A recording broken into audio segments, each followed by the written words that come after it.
We are pleased to be joined today by David Crane. David is the newly announced chairman of Generate Capital, the former undersecretary for infrastructure at the U.S. Department of Energy, and also the former CEO of U.S. utility NRG. Well, thanks for having me. It's great to see you and great to be at PIMCO again. So, of course, most of your experience has been here in the U.S., but what do you think is interesting outside of the U.S. from an energy perspective? I mean, particularly with PIMCO and the fact that you do things at scale, large scale. I mean, there are certain things that we were all excited about 10 years ago, electrification in Africa and things, which is really important. But yeah, I've probably looked at 50 companies that have been trying to do it over the last, and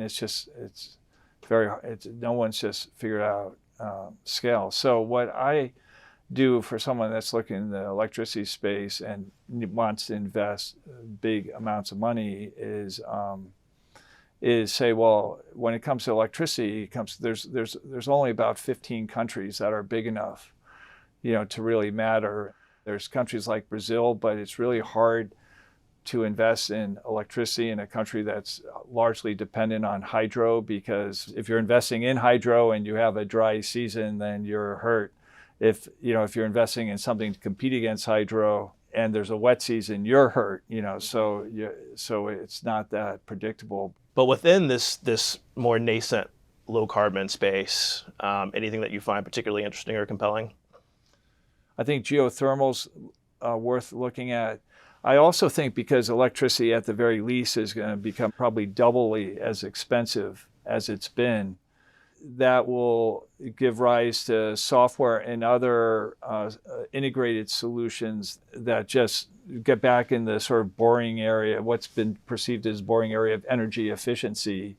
Because the electricity system in the United States, works at 42% capacity or something.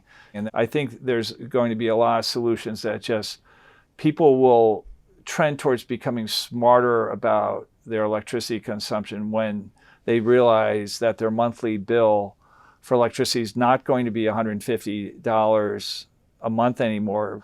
People that are offering solutions like that, I think, are going to be in a very good place.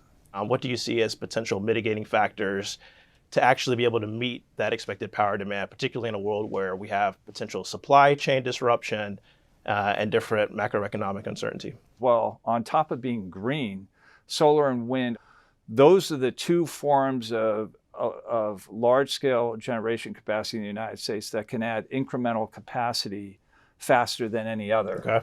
If you need an extra gigawatt of electricity, and you looked at the technologies, how long would it take? Solar to ramp up a gig, 1 year. Wind, maybe 2 years. Gas-fired combined cycle, that's going to depend on GE building another manufacturing plant because they're sold out for the next 7 years. So I'd say 5 to 6 years for gas. Coal, I just say never, because I just don't think anyone's going to build a coal plant. And nuclear, 2035 at the earliest. Okay.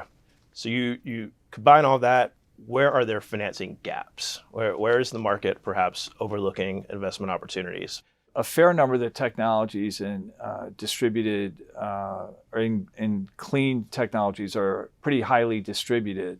Sort of $5 to $100 million total project cost investments, and there's a financing gap there because you have to solve that age-old equation that the work that you would need to do to invest in that $5 to $100 million asset is almost exactly the same amount of work that you would need to do to invest in something that was $500 million, to $1 billion, and you have to put a lot of money to work, and other people have to put a lot of money to work. So that sector, I think, has historically been a little bit underfinanced, underbanked, and again, with it being largely staying local, it's an area that I think is going to be very attractive.